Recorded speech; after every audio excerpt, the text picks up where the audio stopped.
दादरी जिले के अनाज मंडी में अभी तक अटल किसान मजदूर कैंटीन शुरू नहीं हो पाई है, जिसके चलते स्थानीय अनाज मंडी में आने वाले किसान, श्रमिक, आड़ती इसके लाभ से वंचित हैं।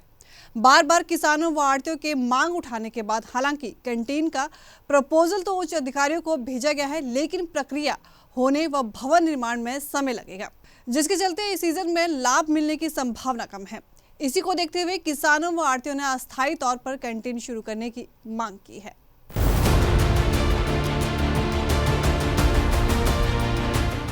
बता दें कि हरियाणा सरकार ने किसानों और मजदूरों को 10 रुपए थाली भोजन उपलब्ध कराने के उद्देश्य से अटल किसान मजदूर कैंटीन योजना शुरू की थी। इस योजना का लाभ प्रदेश के अधिकांश जिलों में किसानों और मजदूरों को मिल रहा है, लेकिन योजना शुरू होने के कई साल बाद भी चरखी दादरी में किसान मजदूरों को कैंटीन शुरू नहीं होने के कारण अभी तक इसका लाभ नहीं मिल पाया है। मंडी आड़ती एसोसिएशन के महासचिव विनोद गर्ग ने बताया कि आड़ती व किसान बार बार अटल किसान मजदूर कैंटीन योजना शुरू करने की मांग कर चुके हैं। बीते दिनों दादरी विधायक सुनील सांगवान अनाज मंडी पहुंचे तो आड़तियों ने उनके समक्ष मांग रखी, जिसके बाद विधायक ने मार्केट कमेटी सचिव से इस बारे में बात की और मार्केटिंग बोर्ड एक्सीएन के जरिए उच्च अधिकारियों को इसका प्रपोजल भिजवाया गया, जिसके बाद मार्केट कमेटी के सचिव विजय कुमार ने क्या कुछ कहा, आइए सुनते हैं। हमारे चरखी दादरी के वर्तमान विधायक सुनील जी सतपाल सांगवान मंडी दौरे के दौरान हमने आड़तियों ने और किसान मजदूरों ने उनके समक्ष एक मांग पत्र सौंपा था। उनसे एक मांग की थी, हमारी अनाज मंडी में और मंडियों की तरह अटल किसान मजदूर कैंटीन नहीं है, उनको भी नियमित रूप से शुरू किया जाए, जिससे कि आने वाले किसान को, मजदूर को, आड़ती को मात्र 10 रुपये में खाना मिलता है और वो अनाज मंडी के अंदर ही अगर उपलब्ध है तो उनको बाहर नहीं जाना पड़ेगा। और सरकार की पॉलिसी के अनुसार हरियाणा की अधिकतर मंडियों में ये कैंटीन योजना लागू है। हम विधायक के माध्यम से सरकार तक के बात पहुंचाना चाहते हैं आपके चैनल के माध्यम से कि हमारी जो ये डिमांड है इसको समय किसान ये फसल आने से पहले अगर शुरू किया जाए तो फसल में लेके आने वाले किसान को भी इसमें फायदा होगा। तो क्या अस्थायी तौर पर भी शुरू करवाने की मांग करते हैं? इसमें अगर उनके पास मार्केट कमेटी विभाग के पास अगर भवन नहीं है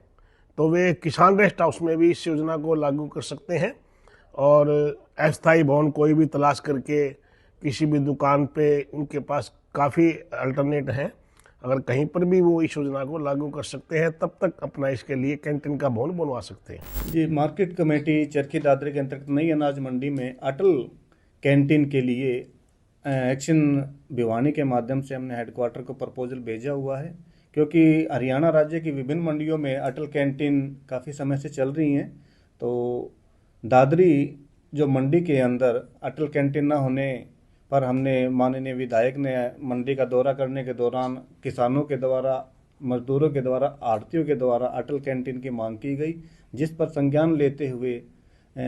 हमने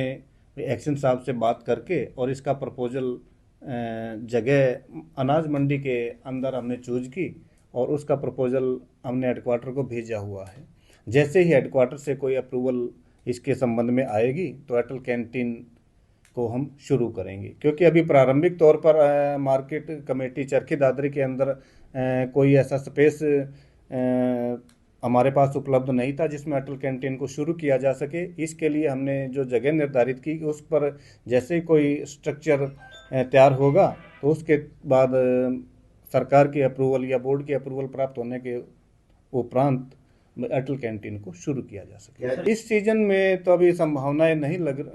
पा रही हैं, क्योंकि इसके लिए अभी कुछ जो भी बिल्डिंग है वो अभी कंस्ट्रक्टेड नहीं है और अभी जो हमने जगह प्रस्तावित की थी उसके ऊपर भी अभी तक कोई हेडक्वार्टर की तरफ से कोई गाइडलाइंस अभी तक प्राप्त नहीं हुई। अगर हेडक्वार्टर से इंस्ट्रक्शन आती है, क्या इस सीजन से अस्थायी तौर पर भी शुरू हो सकती है? अस्थायी तौर पर बिल्कुल इसको शुरू किया जा सकता है, क्योंकि हमारे पास जो किसान भवन है उसमें एक बड़ा हॉल है, उसमें अस्थायी तौर पर इस सीजन के दौरान उसको शुरू किया जा सकता है। सर, इसमें क्या कुछ वो होता है सर, कितने मजदूर को कितने रुपए में खाना मिलता है? इसमें 10 रुपये प्रति थाली मजदूर को और किसानों को, मतलब कोई भी जो उस कैंटीन में भाई कूपन कटवा कर 10 रुपये में, और चाहे वो मजदूर है, किसान है या अन्य कोई भी सामान्य आदमी भी इसमें भोजन प्राप्त कर सकते हैं।